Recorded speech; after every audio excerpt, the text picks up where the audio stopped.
The moment she uttered the words open marriage, my world tilted.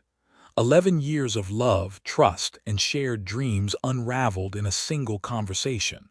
I stood frozen, heart pounding, as my wife's eyes pleaded for something I couldn't fathom. What followed was a journey through heartbreak, unexpected liberation, and a fierce reclaiming of my life. A story that proves sometimes the deepest wounds lead to the brightest rebirths. I'm Daniel, 40, a professor of astrophysics at a prestigious university, living a life I'd meticulously crafted. My wife, Elise, 38, is the radiant force behind a thriving boutique spa, her passion for beauty as vibrant as her smile. We'd been married for 12 years, weathering storms that tested us but, I believed, forged an unbreakable bond. Our home in the rolling hills of Vermont was a sanctuary, our evenings filled with laughter over wine, debates about the cosmos, and dreams of a future with children. I thought we were solid. I was wrong. It was a crisp October evening when Elise sat me down, her hands trembling as she poured us both coffee. The air felt heavy, charged with something unspoken. "Daniel," she began, her voice soft but resolute, "I love you, but I need more." My stomach dropped. She spoke of our intimate life, how it was wonderful, like savoring a gourmet meal every night. But then came the blow. "Sometimes I just crave something different, something simple, like a taco instead of a steak." I blinked, stunned, waiting for the punchline. There wasn't one. She wanted an open marriage. Not because she didn't love me, she insisted, but because she felt stifled, craving variety to feel alive again. The words cut deeper than I could process.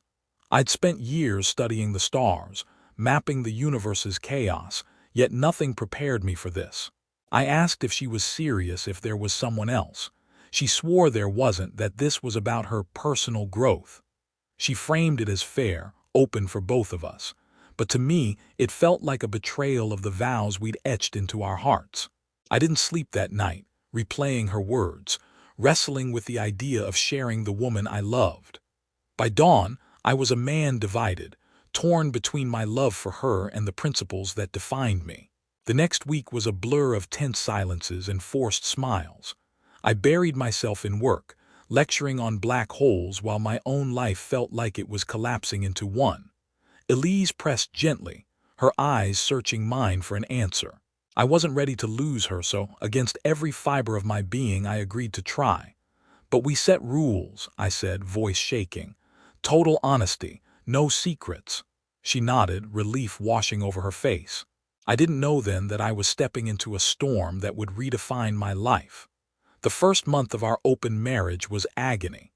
Elise dove in with enthusiasm, joining a private social club where she met like-minded people. I meanwhile felt like a stranger in my own life. The idea of dating others repulsed me. My heart belonged to her.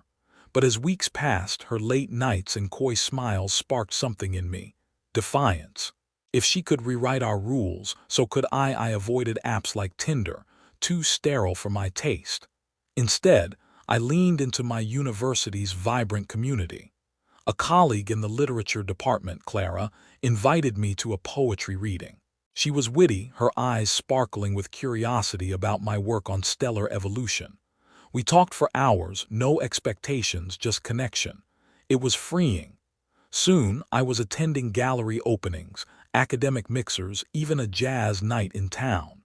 I met Sophia, an artist with a laugh like wildfire, and Rachel, a visiting physicist whose intellect matched her charm.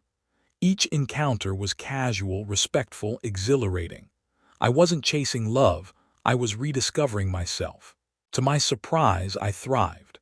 My social circle expanded, filled with brilliant, dynamic people. At a conference in Boston, Rachel introduced me to a renowned cosmologist whose work I'd admired for years. We hit it off, exchanging ideas that led to a potential collaboration.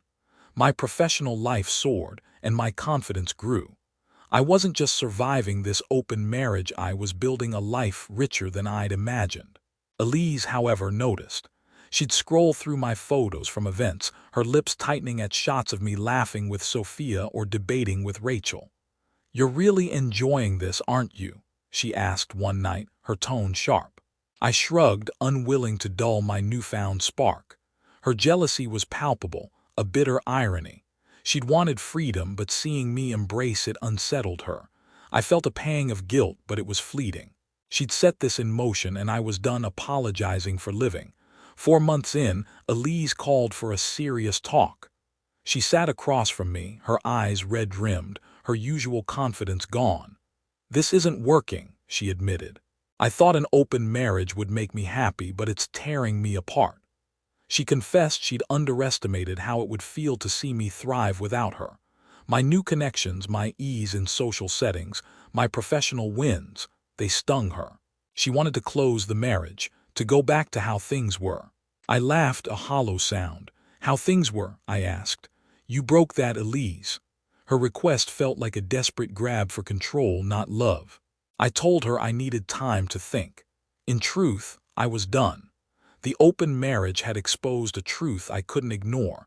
Elise didn't value our bond the way I did. Her suggestion had been a gamble, and she'd lost. Worse, I'd seen a side of her, selfish, reckless, that I couldn't unsee. I started planning my exit. Through Rachel, I connected with a divorce attorney, Michael, known for his sharp strategy. I met him discreetly, laying out everything. Elise's proposal, my reluctant agreement, the evidence of her jealousy. Michael was confident. "You've got a strong case," he said. Her actions set this in motion. I paid the retainer, and a week later, Elise was served papers at her spa. Her reaction was volcanic: calls, texts, voicemails pleading for me to reconsider. I didn't respond. My heart, once hers, was now my own. When I got home that night, Elise was waiting, tears streaming down her face. "How could you?" she screamed. I stayed calm, my voice steady. "You opened this door, Elise. I'm just walking through it." She accused me of betrayal, but I reminded her of her own choices. The argument ended with her refusing to leave our home. I grabbed a bag, drove to a hotel, and began rebuilding my life from there. The divorce was brutal but swift. Elise's vindictiveness surfaced in ways I hadn't anticipated. When I returned to our home with a friend to collect my belongings, I found chaos. My telescope shattered, my rare books torn, my laptop smashed. I recorded every detail, my friend a silent witness. Michael used the evidence masterfully, painting Elise as unstable. She tried to counter, claiming I'd been emotionally distant, but her lack of proof, no texts, no witnesses, weakened her case. In court, I sought the house, compensation for $150,000 in damages, and freedom from alimony. Elise demanded half my assets and spousal support, arguing her spa relied on my income. But Michael presented our texts from the open marriage's start, my hesitation clear, alongside photos of the destruction. The judge ruled in my favor. I kept the house, received $150,000, and owed nothing. Elise's face crumpled as the gavel fell. I felt no joy, only relief. Today I'm free. The open marriage, though a betrayal, was a catalyst. My network now spans continents, my research is thriving, and I've rediscovered joy in simple things: stargazing, jazz, a good book. Clara, Sophia, and Rachel remain friends, their presence a reminder of my resilience. I've learned that love isn't about clinging to someone who doesn't see your worth. It's about building a life that shines, even after the darkest nights. If you're facing a similar crossroads, listen to the warning. An open marriage often signals deeper cracks. Don't be afraid to walk away. Sometimes, the greatest love story is the one you write for yourself.